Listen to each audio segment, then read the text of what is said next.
এই প্ল্যাটফর্মে অনেক কন্টেন্ট ক্রিয়েটর আছে, শুধু উতাল পাতাল করে।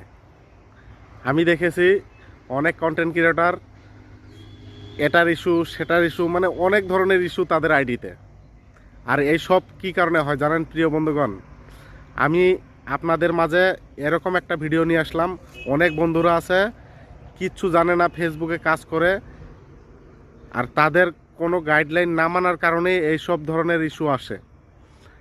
যে কোনো জায়গায় যদি আপনি যান, যে কোনো শহরে যান, তা সেই শহরেরও কিন্তু কোনো না কোনো নিয়ম কানুন আছে। যেরকম ধরেন আপনি কোনো জায়গায় থুতু ফেলাতে পারবেন না, ঠিক সেরকমই এই ফেসবুকেরও কিছু নিয়ম আছে যেগুলো আপনি করতে পারবেন না। আর এই সব প্রতিনিয়ত করতে থাকলে আপনার দেখবেন একদিন এই শখের আইডিটাও থাকবে না। এরকম অনেক বন্ধুরা আছে, তাদের আইডিতে অনেক ধরনের ইস্যু, কিন্তু শুধু বলে ভিউ নেই, ফলোয়ার নেই, মানে ফলোয়ার বাড়ছে না, ভিউ বাড়ছে না। প্রিয় বন্ধুগণ, আপনাদের আইডিতে অনেক ধরনের ইস্যু আছে, আপনারা সেটা জানেন না। সেই ইস্যুগুলো কিভাবে ঠিক করবেন সেটা আগে চিন্তা করুন, মানে ইস্যু ঠিক করার চেষ্টা করুন।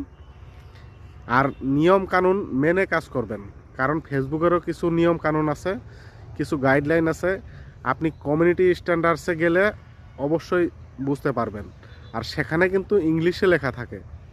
আর যদি ইংলিশ ঠিক মতো না বোঝেন, তাহলে আমি বলবো আপনি সেই ইংলিশ ভাষাটা আপনি ট্রান্সলেট করে, যে ভাষায় আপনি বুঝতে পারবেন সে ভাষায় ট্রান্সলেট করে বুঝে নেবেন, অবশ্যই সব কিছু বুঝতে পারবেন। আসলেই এই ফেসবুক প্ল্যাটফর্মের অনেক গাইডলাইন আছে যেগুলো অনেকেই মানে না, সেই কারণেই কিন্তু অনেক ধরনের ইস্যু আসে তাদের আইডিতে। অবশ্যই নিয়ম কানুন মেনে কাজ করবেন, তাহলে অবশ্যই ফলোয়ার এবং ভিউ দুটোই বাড়বে। আমার নাম ফকরুদ্দিন আলী, আমার বাড়ি আসাম, ইন্ডিয়া। আমি কিন্তু আপনাদের মাঝে গুরুত্বপূর্ণ এরকম কিছু ভিডিও নিয়ে আসি, আর আপনাদের ভালোবাসায় আমি অনেক দূরে এগিয়ে এসেছি।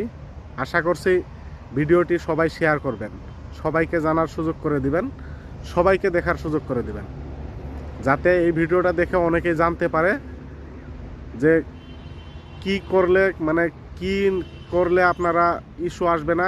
সব কিছু এই ভিডিওতে বলে দিলাম। আপনারা কমিউনিটি স্ট্যান্ডার্ডসে গিয়ে সম্পূর্ণ দেখতে পারবেন, সেখানে সব লেখা আছে। তাতে যদি বুঝতে না